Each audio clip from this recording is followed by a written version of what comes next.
Hey everyone, I am Scott Stokely, and you are listening to the Clankers podcast. You're listening to the Clankers podcast with your hosts, Quentin Ferris and Horatio Gonzalez. Follow us on Twitter and Instagram at Clankers. What's going on, everyone? Horatio here with Clankers podcast with my partner, Quentin. Today we have a super fun episode for you guys. A little longer than last time. Sorry about that. We had a couple people disappointed. They said we need a little more chain clanking time. Well, you're going to get it. We got a long one here for you today. Quentin, what are we talking about today? Oh, yeah. We were lucky enough to be joined by Scott Stokely, an incredible player and just overall awesome guy. And, we talked to him a little bit after the show, and this man is outthought everyone else in the game right now. Let me tell you what, guys, this man is 5 steps ahead of everyone else in the game right now. And this is a super cool interview, man. We really learn about how he got into the sport, how the sport developed in general, and how it came about, because he was really kind of there when the sport first took off and was born. And so just going through that timeline was absolutely incredible to hear about. And we talk about his book and how there's so many more experiences. So you're going to want to make sure you check that out as well. And something that I know has helped me already, we recorded this episode about a week and a half before it dropped, and my putting has already gotten better from listening to the tips in today's episodes. You're going to want to make sure you stay tuned through the end, hear those putting tips. I guarantee you will be a better putter after today's episode. So you're going to want to make sure you listen to that. And this ace round is unlike any other ace round we've heard. Just amazing stories in there. You're going to want to make sure you listen to them all. If you haven't already, hit that subscribe button and leave this video a like rating if you're watching on YouTube. And if you're watching on Apple Podcasts or, anywhere else, if you could leave us a rating and review, we would highly appreciate it. But without further ado, let's go and bring Scott on. Scott, welcome on to the podcast. Someone who I know I've been watching a ton of your YouTube videos lately, finding any resources I can that you're in. So I'm super excited to have you on today's show. How are we doing tonight? I am doing perfect. I'm traveling the world doing disc golf for a living. So even if I was having a bad day, I wouldn't try to cry on your shoulder. Yeah, I would not let you cry on my shoulder if I knew that you were traveling around the world playing disc golf. So, yeah. How long have you been doing that for? This particular trip for about 17 months, something like that. But this is the last tour of my life. My girlfriend and I, every single thing we owned that we could not fit into a 2005 Jeep Wrangler, we either threw away or gave away. So we have no storage unit. We have no home base. We have a mailing address. We get our mail sent to us once a month. I am permanently on tour for the rest of my life. Hopefully that's for a long time, but at my age, it could be like 2 weeks. I don't know. But I will never not tour again. I will be on the road doing disc golf till I'm done. That's it. It's over. That sounds like the life right there.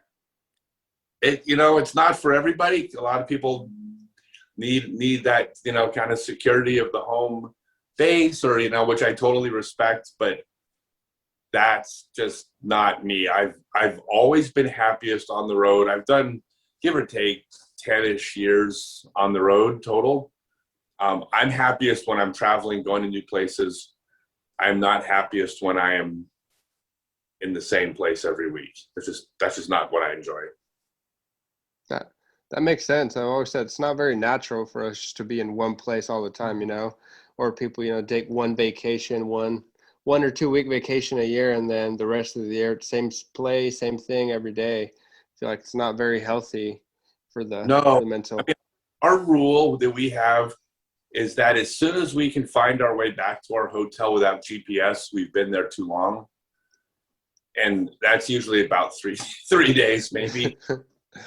That's it. I mean, I want to do like this winter, we're going to go south of the equator, and I wouldn't mind staying some places, for a few weeks at a time, not, every couple of days, but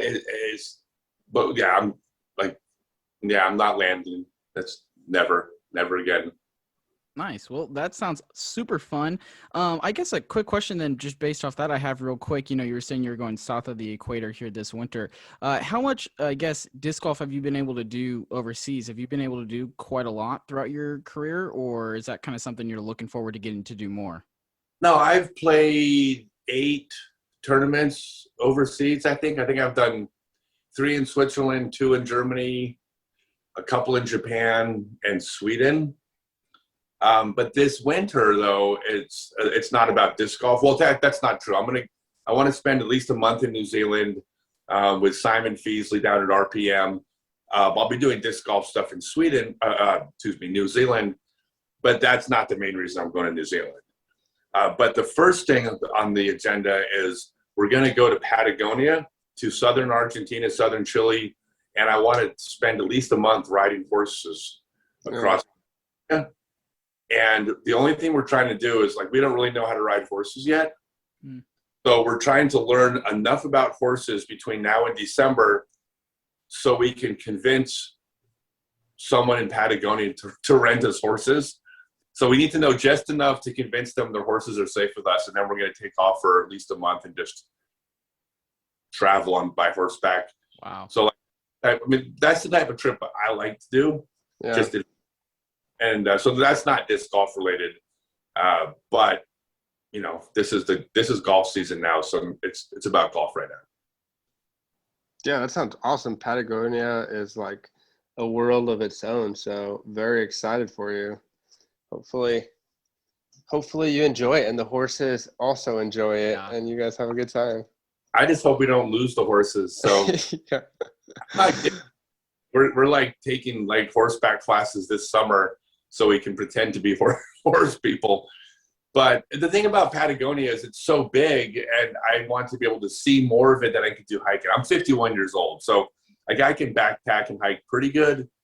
But if I got my camping gear on me, I'm not covering much ground. I'm doing 6 miles a day or something like that. I'm older.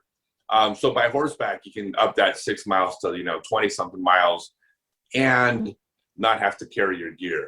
So that's kind of the reason for the horseback. True. Hey, well, that sounds super fun, and I imagine you guys will be able to get it down and hopefully be able to convince someone to give you some horses for a while. But let's kick this interview off. I guess let's take the box here. Where does disc golf start for you? You've already mentioned it a couple of times so far. You're a little bit older. You've been in the game for quite a while. When is the first memory, I guess, of you ever kind of picking up a Frisbee and throwing it around? So I played my first round of disc golf on the world's first course when it was the only permanent disc golf course in the world. So I started at the beginning, ground zero, not day 1, but probably day 20. It was probably within the first month or so of it going in the ground. But I was 7 years old. So it's not like I was part of the culture. I don't consider myself part of that generation of players. I just was. I started playing every day when I was 11. I was the kid from I didn't have a lot of money, and the course that I moved near, the course, Oak Grove Park, was close enough to my mom's work that I got to go there when the course was brand new.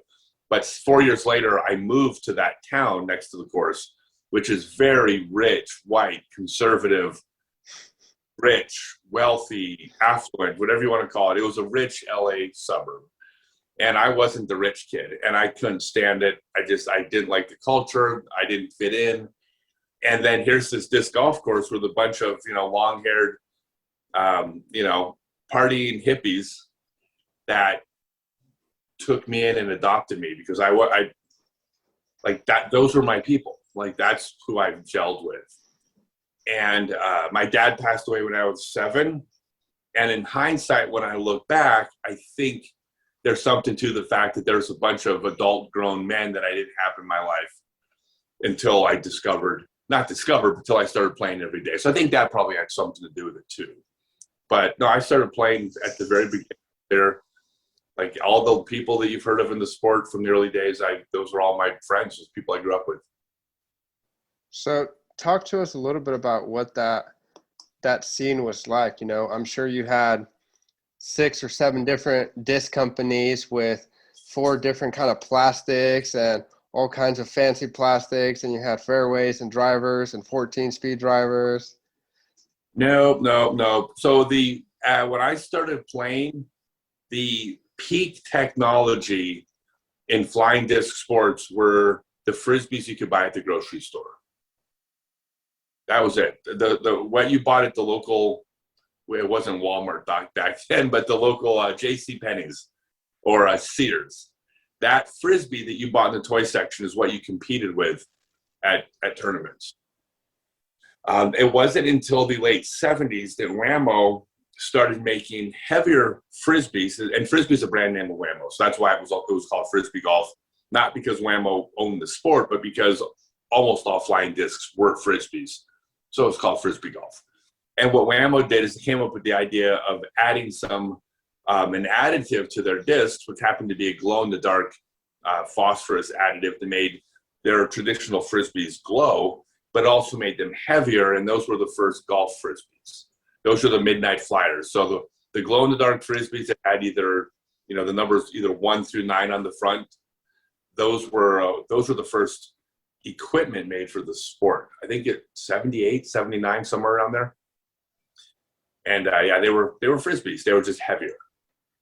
And correct me if I'm wrong, but in those days, there wasn't really any chains to be clanking. It was more almost kind of like object golf in a way, right? No, so the sport didn't start in 1976. The first permanent course went into the ground in 1976. Gotcha.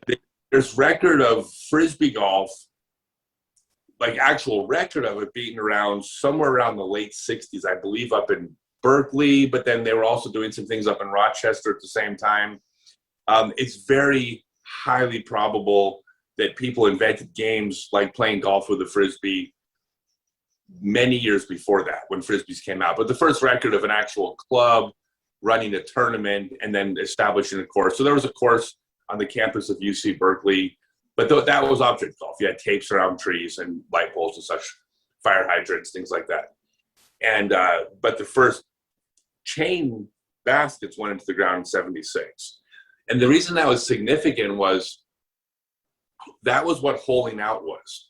Before then, when you had to actually hit a tree between 2 pieces of tape, it was up for debate. Right.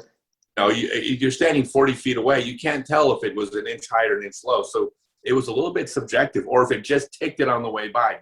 Did it hit? I heard something. One of the gamemanship ideas back then is when your disc was passing the tree, you'd go, snap your finger, and that would give the sound of it clicking. I mean, that's cheating, but I mean, in the early Wild West days of the sport, that was just kind of something you might do, especially at casual rounds. And so the baskets were basically definitive. That was the first time you said, you hold out, it took you 3 shots, you got a 3. So that's why the baskets, Ed Hedrick's pole hole changed everything. Yeah.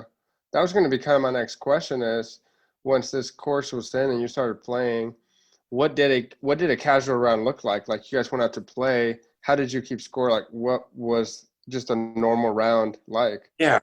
No, I mean, the game barely changed at all. I mean, it was the exact same game it is today.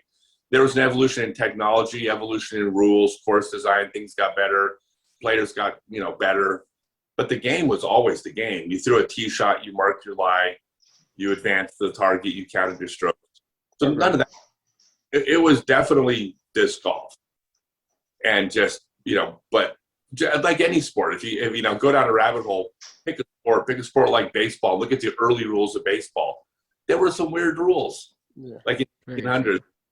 When it was new, they had to create rules for. I mean, there was a time when you could spit chewing tobacco on the baseball as a pitcher to make it easy to grip and harder to see.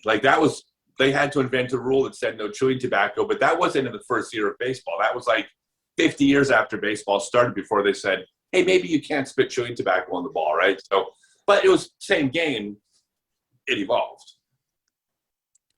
Was there, I guess, when you're talking about disc golf in the early days, how long do you think it took for the sport to become like a legitimate sport that I guess more mainstream people were playing, started to kind of grow across the country, comparatively to, hey, there's just this one course that this local area is playing? Do you have any kind of idea of when that might have taken place or what caused that to take place?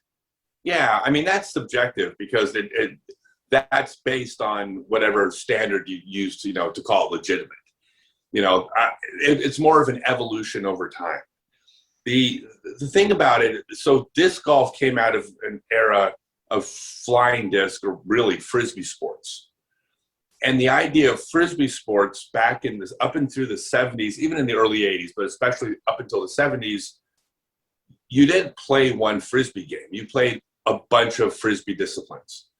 Everyone who played competitive frisbee, through distance, through maximum time aloft, they played golf, they did freestyle, they played all the different events. Frisbee was a decathlon. And every tournament was some form of a decathlon, basically. And it wasn't until more and more people started playing that more and more people started saying, hey, I love frisbee golf. I don't really care for this freestyle thing. And then, of course, other people are like, yeah, but freestyle is fun and frisbee golf is boring. And then, of course, the ultimate players were going, yeah, but you don't get to run when you play frisbee golf. We like ultimate. And so that's when it started, sectioning off into different disciplines. But it was legitimate from the beginning. Back in the 70s, the people that played were very good, like really good. I mean, they're better today, just as in any sport, but it's not like they were, if you look at the numbers, like how far they were throwing with the frisbees that they had, like go out and try to do that. Like it was high level athleticism. What happened is that back in the early days, not just in frisbee, but sports in general, even like up into the 70s,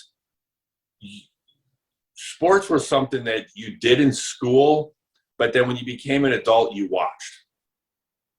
For the most part, most sports they weren't so much participation sports as they were, a small select group of people competed. Everyone else sat in front of their black and white TVs or crappy color TVs and watched them. But there was also a culture of what a jock was. I mean, when you went to college to play sports, you cut your hair, you had to dress a certain way.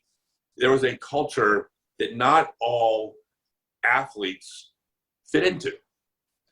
And so if you were a long-haired counterculture hippie, that doesn't mean you had any less, good genetics or less of a desire to be competitive or less discipline towards training.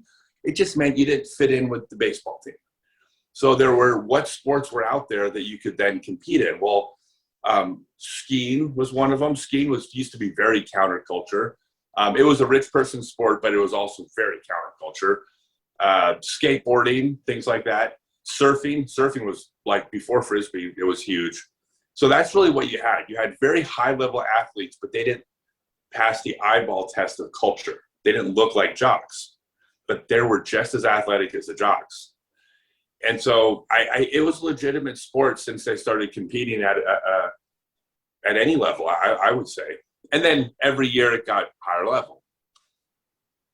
Yeah, that's really interesting. Thinking about that, today, looking at the players that are at the elite players and down to even just your casual guys, the guys that are elite, they're the best of the best. And even those guys are a little bit on the edge of, I guess, like society norm. Like some of those guys are still kind of their own, they're maybe like introverts, or they like to do their own thing, or they're into nature, stuff like that. But in the disc golf world, they're like the Michael Jordans, the Payne Elliott's of the sport, and they're like who everyone looks up to. But in their own little world, they're still kind of outsiders. So I think that's really cool that, that hasn't really changed all that much from back when it started back to now. Well, I mean, it's an individual sport. Yeah. I love the sport today. I'm not one of those old people that will, go on and on about back in my day and all this. I love the sport. I love the people that play it. All the men and women on tour are fantastic. There's none of them I don't like.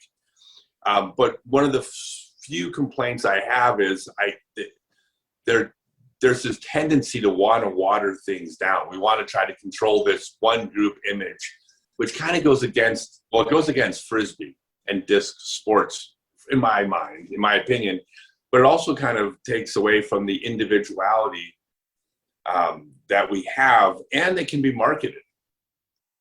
Like in an individual sport, you're not marketing a team or you're not representing a city, you're individuals. And the things that make ultimate fighting interesting, for example, isn't just the fighting, it's the personalities that you get to follow. So that's one of the things that I hope we keep. It seems to be watered down some, but hopefully people still do their own thing. I mean, you got people like Simon and Eagle and Ezra and Nico. I mean, you got some people out there, what do you say? They're forging their own path. Like, best thing for our sport, for sure. Yeah.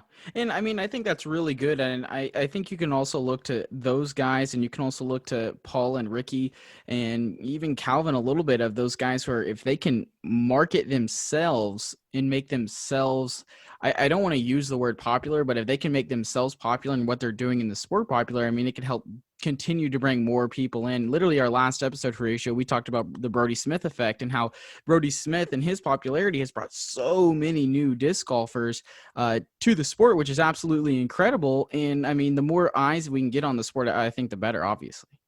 Yeah, absolutely. I mean, it's human nature to, for people to get to feel jealousy, for example. When Paul signed that big contract, every single disc golf professional in the world should have sent him a letter thanking him, because everybody's pay went up. Everybody.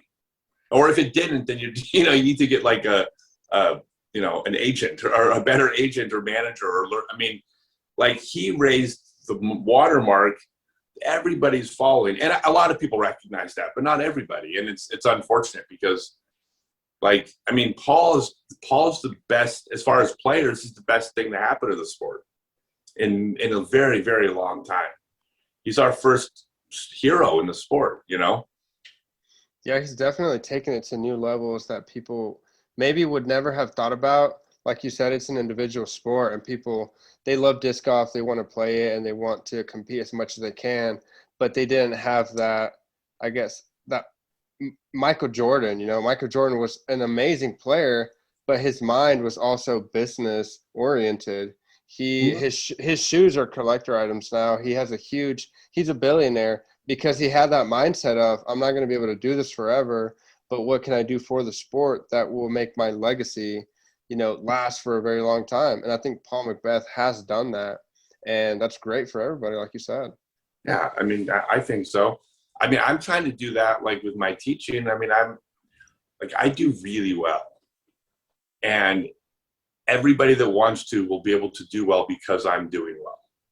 As far as teachers, I'm setting a bar for teaching. And I've always done this with every part of the sport.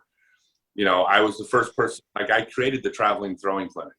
I went to 220 cities before any traveling pro had ever even been to one, teaching disc golf. And, with my private lessons, I charge more than everybody. Now I do these full day seminars, and some people have resented me for that. And it's sad because really what they could have done is made more money because of it. Right? Yeah.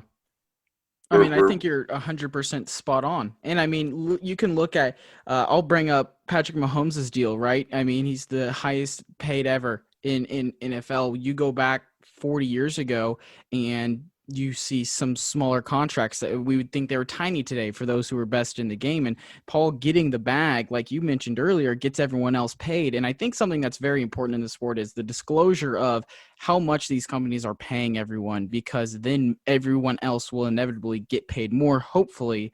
So I really like that point that you had to say. And I also like the point that you said about the traveling clinics and the teaching, because honestly, outside of yourself and maybe a couple other handful of guys, there's not really any coaches or big time trainers out there for disc golf right now. So you're almost laying that groundwork for the next generation to come in and only to improve upon that and monetize what is able to be done in the sport and collectively make everyone else more money. Yeah, and I appreciate that. It is true. I mean, back, and I wrote about this a lot in my book, but back in the mid-ish 90s, back when sponsorship consisted of, 100 discs and, maybe your entry fee at the World Championships or something like that, I struck a deal with Discrafts where between pay and other things, I was making over $100,000 a year back in the mid 90s. Like, wow. No. And no sooner did I was getting royalties off the entire Elite series of discs, every X-Clone, XL, X2, SS, Stratus, Comet. I made the royalties off every one of those Discraft sold. And as soon as I did that, the very next year, the KC line came out. And the reason the KC line came out was because all of a sudden Innova was like, oh shit, we need to step up and pay Climo. And then that set a bar. Okay, well now the players that are good are worth something. Now you can add a zero to it nowadays, but at the time it was like, I was happy that I kind of got that ball rolling, Yeah, I feel like that's incredible for, the 90s for the sport of its size. And it makes sense. I think Paul Macbeth's contract surprised a lot of people, but you're talking about you were making that in the 90s. I feel like that's probably about correct for as much as the sport has grown, wouldn't you say? I think it was fair. I mean, here's the way I described it is I was comfortably middle class, upper middle class. Playing disc golf. Disc golf, like I bought a condo. Yeah. Like condo. And, health insurance, and when my vehicle broke down, I could fix it. But in 1997, that was like, I mean, God, like if you were in 1996, if you were on tour and your vehicle broke down, you had to hope that some local disc golfer could fix your car for you. Yeah. Like there wasn't a single one of us that could make that payment. Pay a mechanic. But fortunately, someone always stepped up. But yeah, so it's great. So what Paul's doing is great. It's great for the sport. Everyone's making more money. All these great disc companies out there, that's huge. And, a big part of this is the fact that over the past, ever since I was playing, more and more players are buying discs because of who their favorite player throws. Mm-hmm. They always that's but that has grown exponentially. Like for example, back when I was doing all this, I created the Discraft team. That was the first team in there have been some sponsored players, but this was the first time I said we're called the Discraft team. Everybody had matching shirts and sponsored about 20 players around the country regionally. The best player in Oklahoma was Kevin McCoy. The best player in Ohio was Brad Schick. The best player in, Texas was Mikey Sayre. And so I went around and I built this whole team of all these players. They weren't getting anywhere near as much, but it was the first, real push in the sport where we said, hey, we need Tim Gill in Minnesota throwing, Discraft discs because people in Minnesota before the internet cared more about what Timmy Gill threw than what Climo and I threw, or at least as much regionally. And so the idea was that we had to have regional pockets. We had players all over the place. It was all based on geography. The best player in every region we got on our team. Not all the best players. Barry Schultz, Mike Moser, and Climo were, I think, the notable exceptions. But the rest of them we got on board. Yeah, which is an absolute move right there. And Horatio, I'm going to say your line, but I'm going to give you credit for it. Whoever wins on Sunday inevitably is who sells on Monday. And I think something that's really funny is that it literally happened with Eagle McMahon when he won the Vegas tournament earlier this year.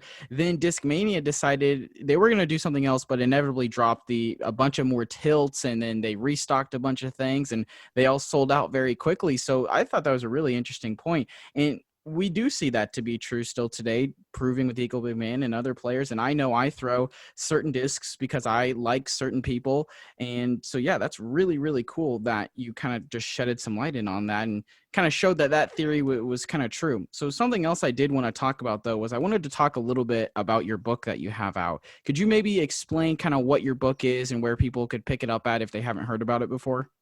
Yeah, so it's available on Amazon, and the Audible audio version has been recorded. It was submitted to Audible like 2 weeks ago. Like literally any day now it's going to be available.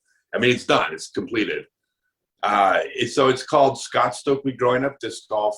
And, you know, like I said, I was there at ground zero, but I grew up in the sport.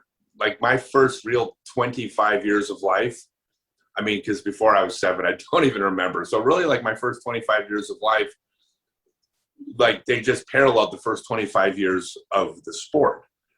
So it's my story, it's my autobiography, but it's as much about disc golf and the history of disc golf as anything. And in fact, as I was, you know, editing it, revising, I started realizing that all the things about me that didn't tie to disc golf, for the most part, I just took out because that's just, it just didn't really fit the narrative. The book ended up being the parallel, my life in disc golf. And so like I was there for all this stuff, but it's not a history book with names and dates. Instead, it's a firsthand account of either I was there when, you know, the first box was opened up with beveled edge golf disc. I was 2 feet away from that box going, oh my God, throwing them for the first time, like the world changed overnight.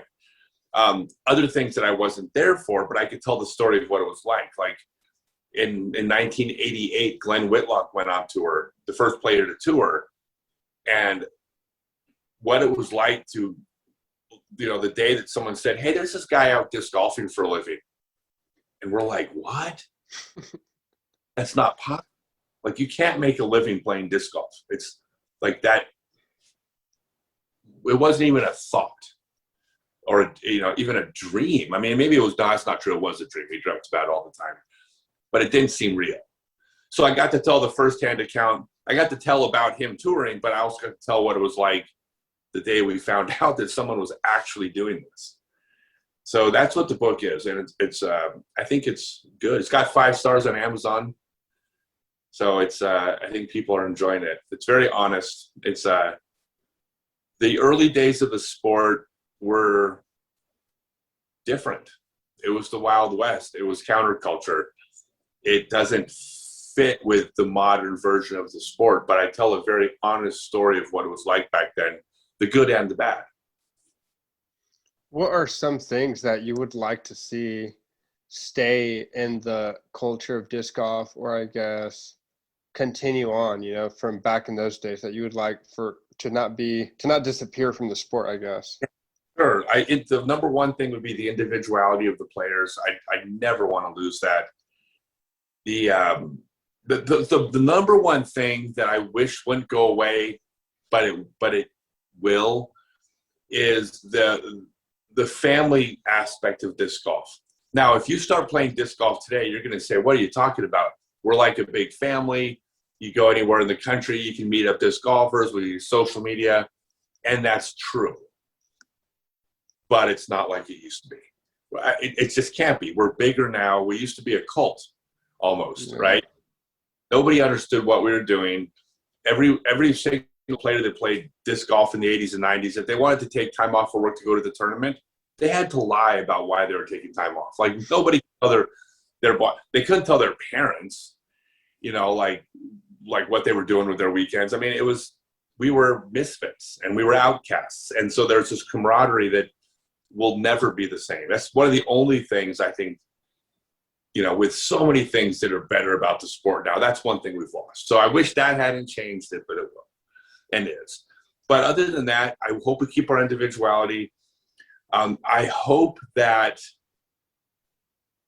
well, let me start by saying I love pay-to-play courses. I love the evolution of course design. I just love the fact that the disc golf courses have evolved in what they're into. I really hope that there's always free courses that are good. Like, and I don't mean like some, the 3 crappy courses in town are free and then all the good courses you have to pay. Because one of the things about disc golf is that there's no barrier to entry. And even $10 a round which is like that seems like nothing. That's so incredibly reasonable. But $10 a round rules, like it excludes 30% of people out there. At least 30% of people from playing regularly. Yeah. I hope that it always is accessible to free, to everybody. Like I don't want to be ball golf. I've never wanted to be ball golf. The only thing about ball golf I like is I love the money that the players on tour make. I hope all the players on tour make millions and millions of dollars. I very much want. But there's nothing else about ball golf that I want other than that. So that's probably the biggest thing. Like I want to keep it accessible and individual. And we'll see if those happen.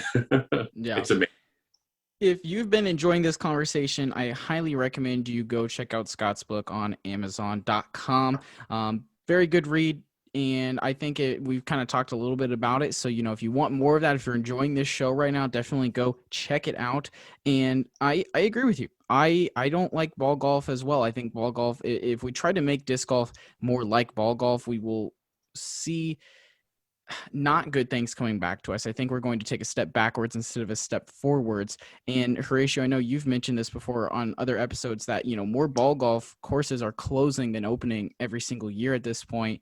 And that disc golf is starting to, we were on ESPN a couple of times last year, CBS. I hope more times we can do that this year.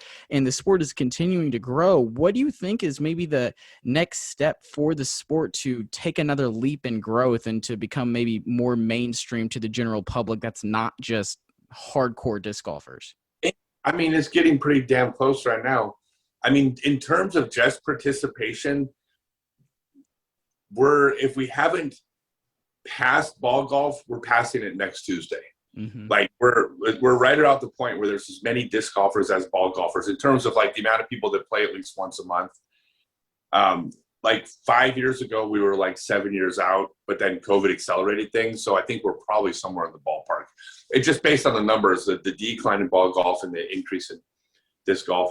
By the way, I love ball golf. Ball golf is one of the most beautiful sports ever.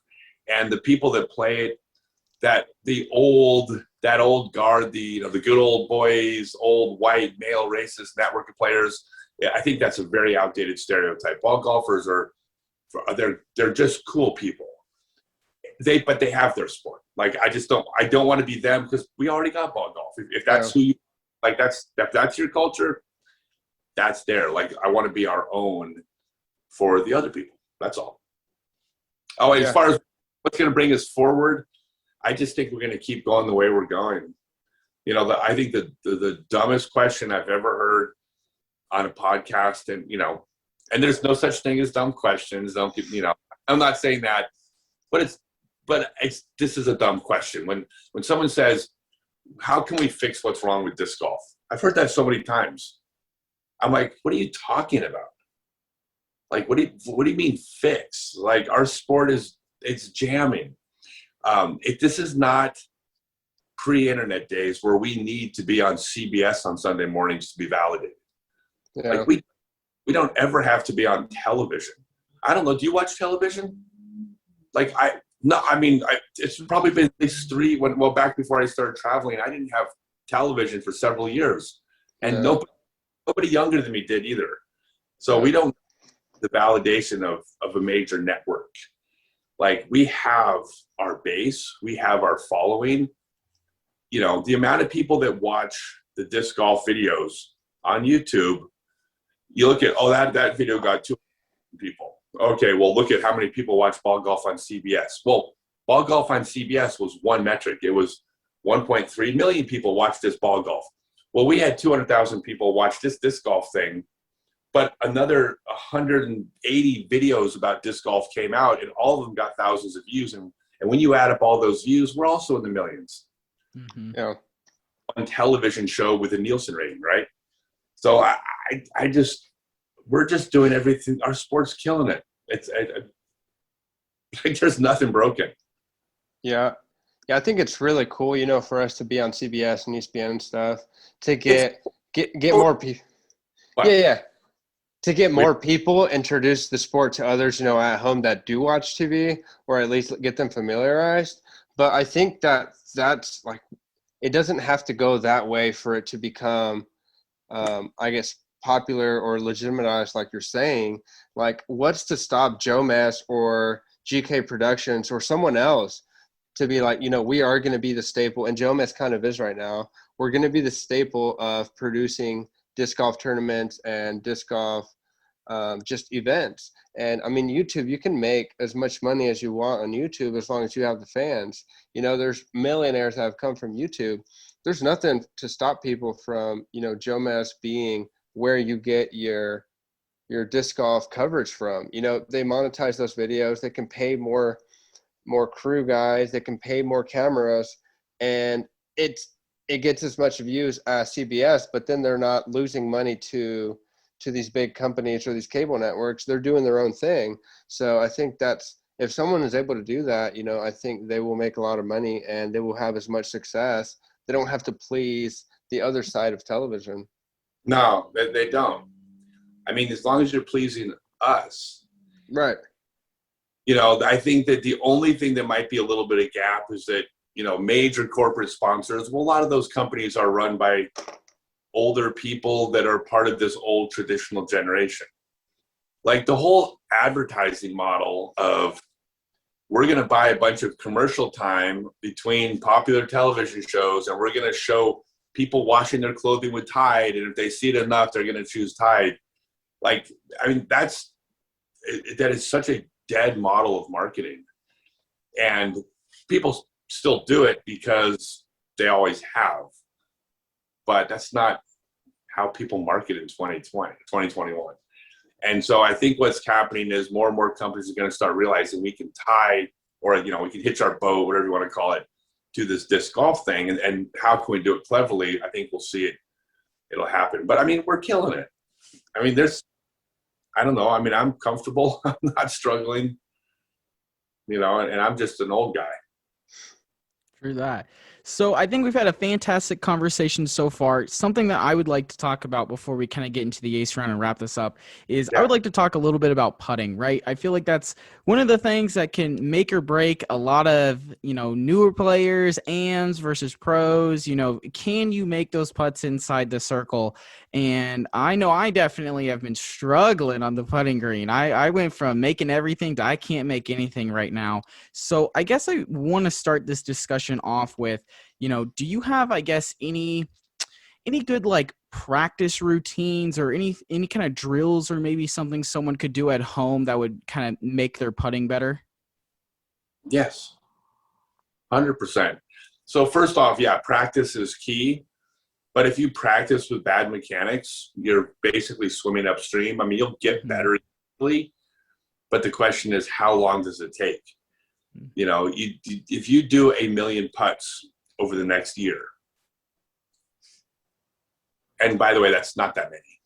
I mean, it's a lot. Take that back. That's not true. It's a lot, but it's a reasonable amount. If this is your life, like this is what you want to do, you know, you can get very good, or you can get great, or you can get pretty good based on mechanics. 1 million putts, let's say 500,000 putts, maybe be more realistic, but that's not unrealistic in a year. And yeah, it's about, I'm a firm believer that putting is almost entirely about mechanics. It's not about confidence. And by the way, as I say this, I'm hearing all these PhDs out there who have written books about the psychology of sports, you know, saying I'm full of shit. They're all wrong. How's that for arrogant? I'll take a quick little aside. they've done studies of entire basketball seasons, which they can do. It's pretty easy to plug the data into a computer. And, that whole thing that you hear in the narrative if you watch basketball, oh, that person's been making their shots, it's clutch situation, get the ball to the guy with the hot hand or the woman with the hot hand. It's bullshit. A person who makes 3 3-pointers in a row, the probabilities of making their next 3-pointer is their season average. If they've missed 3 3-pointers in a row and they're really feeling shaky, their chances of making the next one is their season average. Their confidence or their anxiety or nerves doesn't seem to really have much of an effect over their outcome of their, it's an interesting story. Like, it's an interesting story to tell when you're the color commentator. But the fact is the player who's feeling confident doesn't make a higher percentage of shots. You can quantify this. You can prove this. What you can do to increase the likelihood of making that shot isn't making the previous 3 shots and feeling confident. It's having good technique, having good mechanics, being in good shape, being fit, practicing. That's how you make the shot in a clutch situation. Is make sure that you're a 35% 3-point shooter and not a 25% 3-point shooter. That's how you make it. So I'm a believer that putting is all about mechanics. If you have the proper mechanics, like if you have good balance, you're putting from your center, you're starting the disc at the point of release, you're drawing it 180 degrees opposite the target, you're pushing it towards the target, you're aiming with your follow through, and you're leaving your hand up at the target. The disc basically goes where you're aiming a high percentage of the time. You don't do those things, then you have bad days. And I'll even say this just to I love beating dead horses. If you ever come to my clinics, I beat the hell out of dead horses. But I can go to any league in the country. I'll go out to any league night. I'll watch every single intermediate player throw one putt. And I will tell you with almost 100% accuracy who's a good putter, who's a bad putter. You don't have to tell me who has a basket, how much the player practices, how long they've been playing, whether they were good at sports in high school. I don't need to know any of that. I will watch them throw one putt, and based on their mechanics, I will tell you that's a good putter, that's a bad putter, and I'll be right 99% of the time. It's mechanics. So practice is good, but if you're practicing bad mechanics, you're going to have a hard time. Okay, yeah. I mean, one of my favorite players to watch putting-wise, Calvin Heimberg. He is like the exact same every single time. He doesn't take any more time than he needs, and he just seems like a robot, and like everything is so perfect and easy for him. And he practiced, I'm sure, just as much as anyone else, but his putting is very mechanical, and it's very effortless for him because he has everything down to, milliseconds are exactly how it needs to be. So I think that's very good to hear for those players who are struggling with putting and don't think like they can improve, that it's all mechanical. And as long as you can get that down, you can get better and you can improve your game. So here, I'll give you an example of why mechanics is so important. So with putting, you actually release the disc. It's not like a drive where you don't release the disc, it rips out of your hands. But with putting, you have to make the conscious decision when to let go of the disc, to decide where the disc is going to go. And because it's sports, this is what athletics is, there's going to be a range of error. Anytime you release the disc perfectly, it goes in. Anytime you release a free throw perfectly, the ball goes in, right? So it's not about when you execute perfectly, those work. What it's about is going to be a range of between imperfect and perfect. Imperfect being the misses, perfect being the makes. But you're going to have a range. Now, you could put timing onto a bell curve, right? At the top of the curve is perfect timing. Most throws are going to be a little bit early or a little bit late, but they're going to be close to the top, and then it's going to spread out to worse and worse. But if you did if there was some way to quantify this and you did 1,000 putts and you charted out how many were released perfectly on time, a little bit early, a little bit late, you could probably place it on a curve. That's you, that's me, that's everybody. We're all going to have a range of misses. Now, with that in mind, let's say that you were doing a spin putt. You're putting like this, right? Is this going to be visual on the podcast? Okay. So yeah, sorry. There will be a YouTube copy that goes out also. Yeah. okay. So if you're watching not on YouTube, watch on YouTube for this demonstration, but this will explain why mechanics are important. So your putts are going to be on a range of releasing early to releasing late and somewhere in between. Now, imagine the target is right there at the lens of the camera. If I do a spin putt where I follow through off to the side, I can still make that putt. But I'm going to have to release right about there. It's a really tiny window. If I release on time at the top of the curve, that putt goes in. But it's a very small window. Now take, for example, I alter my spin putt and I go straight back and straight towards the lens, towards the target. Well, when I do this, if I release early or on time or late, the disc is effectively going to the same spot. So basically, with a follow through off to the side or a follow through at the target, on both of these, I'm going to have an identical range of early and late releases. The difference is when I'm following through towards the target, some of those early and late releases still go in. Those same early and late releases, when I follow through to the side, do not. So I have not gotten better in my timing. Well, in both examples, if you practice, your timing gets better over time. But in both cases, there's a range of misses. Good mechanics does not penalize me as frequently for my bad timing as correct mechanics. Kind of make sense? Yeah.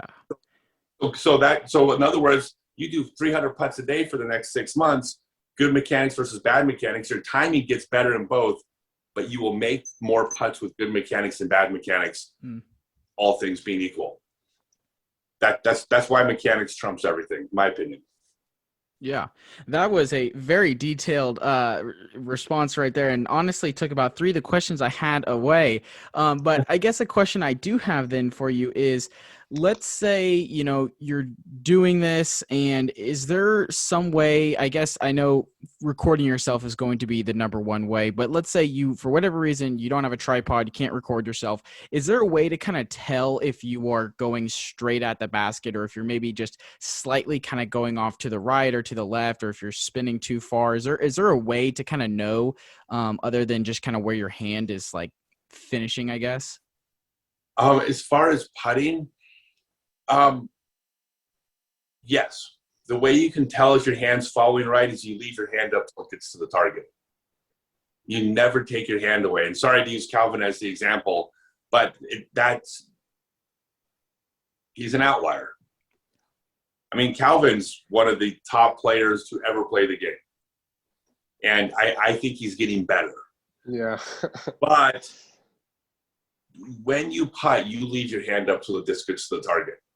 If you take your hand away before the disc gets to the target, you're wrong for doing so. Because you need to have that feedback between what you do and the result of the throw. And if you take your hand away, it's much more guessing. That you're going to learn slower because you don't have that information. I'll take it. If you want to go into a little bit more detail, why? Would you like that? Yeah, sure. All right. So most things you do in putting, you do consciously. Like the stance that you're in, the putter that you choose. Are you a spin putter, a push putter? What angle you're putting on it? When to release. Those are all conscious decisions. Aiming isn't conscious. Aiming is subconscious. Aiming is something you do by feel, through muscle memory, through repetition. Now, the way I can best explain this is if I said to you, what's the difference? Like, what do you do differently on a 20-foot putt versus a 40-foot putt? Now, you might be able to answer that and say, well, on a 40-foot putt, I putt harder and I putt a little higher. You could probably start to explain. But if I said, explain what that means. Tell me right now, what percentage more do your muscles flex on a 40-foot putt? How many degrees increase of height do you aim? How many more rotations per minute do you put in the disc? How many more miles per hour does it fly? You don't know any of these things. I don't. Paul doesn't. What we do know is that a 20-foot putt feels about like this, and a 40-foot putt feels about like this. We know from experience that a 40-foot putt feels that much more than a 20-foot putt. It's a feel. Now, the way you learn how to feel, the way you learn how to aim is through repetition. You do something, you see the result. You do something, you see the result. The more you do it, the more you get the result. Where this applies to leaving your hand up is that if you putt and you pull your hand away, you did something, the disc something, but there's not as much feedback for your brain to connect the dots with between what you did and the result. If, however, you leave your hand up till the disc strikes something, it could be the target, but it's equally valuable if it misses the target. If it hits the ground, you're standing there, your hands up, the flight of the disc took place. Now your brain has information to start connecting those dots. And you're still not going to connect them consciously by saying, I need to release 0.031 hundredths of a second later. That's not what you're going to do. You're going to feel that. And that's how we aim. Leaving the hand up allows you to connect the dots and allows you to get better. When you pull your hand away, you're kind of guessing. Eventually you'll get good, but it takes longer and it's harder. That was such a good explanation. I mean, yeah, again, the 2 or 3 questions I had, but all of them were answered right there through that. So definitely appreciate the very detailed feedback that we were getting there. That feedback was almost like keeping the hand there all the way, and allowing us and hopefully you guys at home to be able to connect with that as well. Horatio, do you have any further questions on putting? I know we're starting to get a little close on time. Anything else before we get into the ace round? No, I think we're good. I think we could talk to Scott all day. So Yeah. I think we should let the people, go check out his book. I'm definitely going to do that myself. I'll probably wait for the Audible just because I can throw headphones on at work or in the car and just listen to it. But I'll be definitely checking it out. I like to learn just anything disc golf. So with that, we'll go into the ace round and get this thing going. Cool. Go ahead and kick us off with question number 1. All right, Scott. So first question we got for you is you're taking, this maybe could be someone that just came out to your clinic. They're a new player and you're going to recommend them their first set of discs to go play with and, to start doing casual rounds with or whatever. What one putter, mid, and driver would you recommend to them? Oh God, that's really tough. I mean, I would, oh God, you know what? Like I don't want to answer this with an agenda. I would say, I'm going to dodge the question a little bit. A flying putter that feels good in your hand. There's no such thing as a bad putter. Every putter is the right putter if it's what feels good to you. Because putters all fly like putters. No bad putters. So whatever feels good in your hand. You want a straight flying mid-range disc, a rock, a buzz, or anything that has zero turn. Mm-hmm. It's correct mid-range disc. The reason those two are important is because they're incredibly unforgiving. If you have a straight flying disc and you get the angle off by a little bit, you will be penalized in your outcome. Whereas if you take a disc that has a high fade or a high turn, you can be off and the disc flight can compensate for that. If you're backhand throwing a hyzer with an overstable disc and you're off by 10 degrees on the angle, it kind of flies almost to the exact same spot. So you don't have to learn to be as perfect as you do a straight flying disc. As far as the driver, I would say the exact same thing. I mean, if you're brand new, you throw something like a diamond or something, like something that basically flies straight at 200 feet because you're new, but just something straight flying. No high-speed drivers. High-speed drivers are absolutely stupid until you're throwing far enough to make them do something. But they're very, by the way, the people that throw them aren't stupid. I'm saying they are stupid pieces of plastic until you have the ability to control them and generate enough speed to control them. So you can leave high-speed drivers out of your bag for the first year at least. 6 months, depending on, I don't know, if you get good fast, 6 months, but not the first month. Question 1.5 before we get to 2. I got to slide in and ask this one. How do you know you're ready for a high-speed distance driver? How do you know? That's actually a great question. The thing is, high-speed drivers, they don't fly well under 300 and something feet. I mean, they just don't. They're just unpredictable and they're squirrely. The straightest flying high-speed driver, if you throw it 200 feet, is like incredibly overstable unless it flip you out of your hand and comes back. You just can't predict them. I don't know one can. And so I would say probably you'd want to get up into the at least 350-foot range consistently before you should even start thinking about them. But if you're throwing 350 feet, a high-speed driver won't fly farther than a straight flying speed 9. So that's just when you start playing with them. You're not going to see the benefit until 400 plus feet. Nice. Cool. Well, the official question we have, the second one is, what is the favorite course you have played and one course you would love to play that you haven't played yet? God, so I'm going to give 2 courses for my favorite course played because I just played Maple Hill for the first time, believe it or not. And I played the Golds. That was the best course I've ever played. I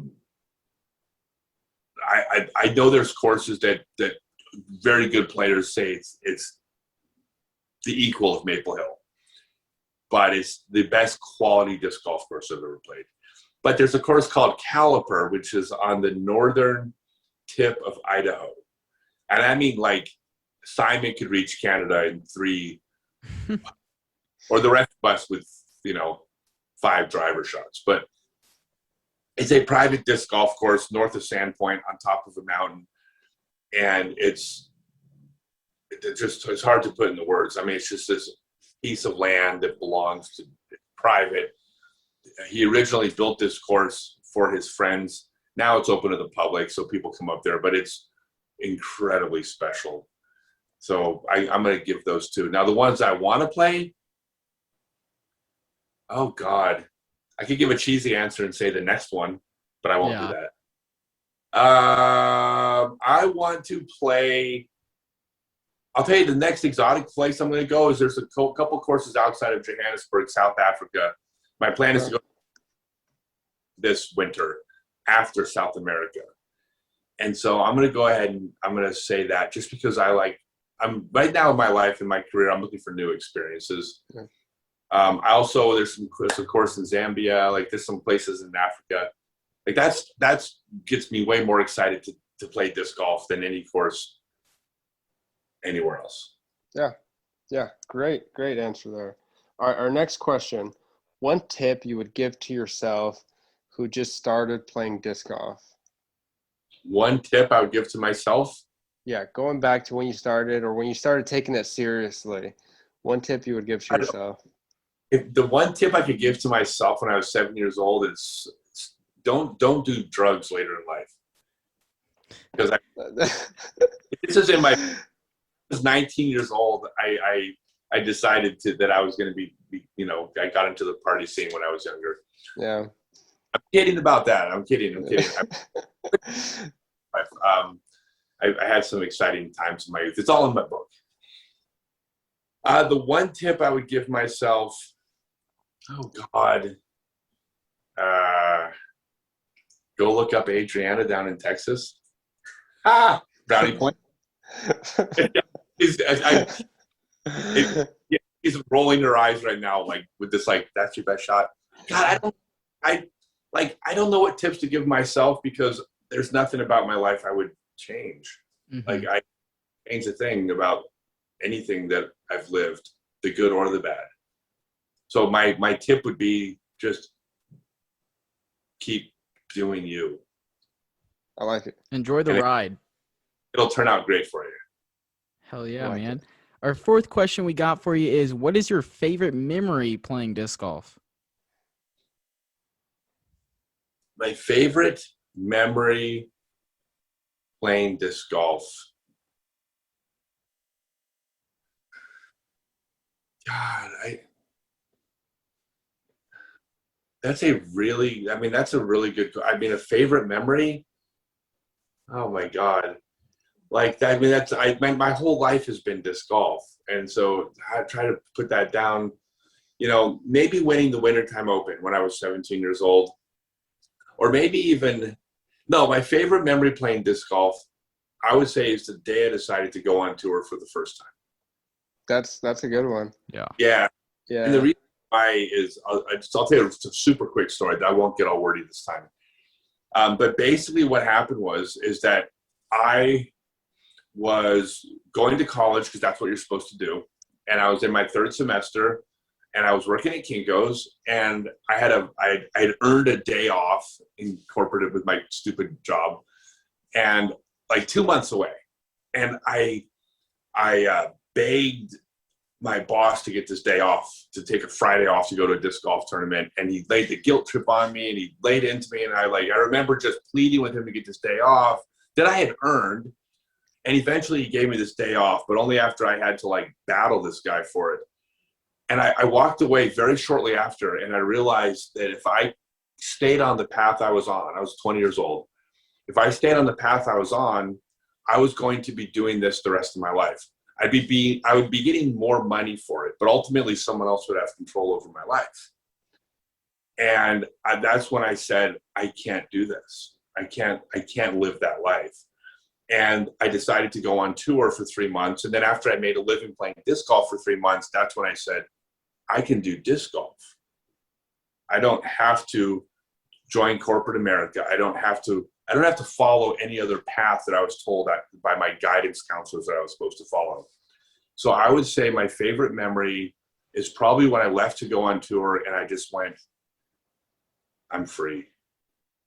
This is going to be really hard, but not as hard as begging some 24-year-old with a bow tie. I don't know if you have a bow tie in my memory. Like 24-year-old for freedom. Yeah. So that's a good one. So I feel like whenever it gets rough, or whenever you start, or maybe you get kind of bored or something, you can go back to that memory and remember that young punk kid just saying, "Screw you, man, I'm out of here." So I like that. That's been the theme of my life is freedom. Yeah. I mean, my probably my number one reason for playing disc golf. Well, my number one reason is the people in the sport, but that's my family. But aside from that, it's not the playing disc golf itself that's my number one thing. As much as I love playing, my number one thing is freedom. Like I've been able to have complete control over my own life. I get to go where I want to go, do what I want to do, see what I want to see, make my own rules. And so that freedom is what I've got from disc golf above everything else. And that's the most important thing. That's cool. Other than the people. The people always come first. That's awesome. All right, last question here. What is the biggest mistake you see new players make? They overcomplicate things. The biggest mistake they do, and it's so difficult, but there's so much information out there that you just get inundated with it. And like, I don't really have a solve for it, because the solve would be, well, let me teach you the right way to throw, right? Which is I'm not trying to give a sales pitch. All my seminars are sold out. So I'm literally not trying to sell anything.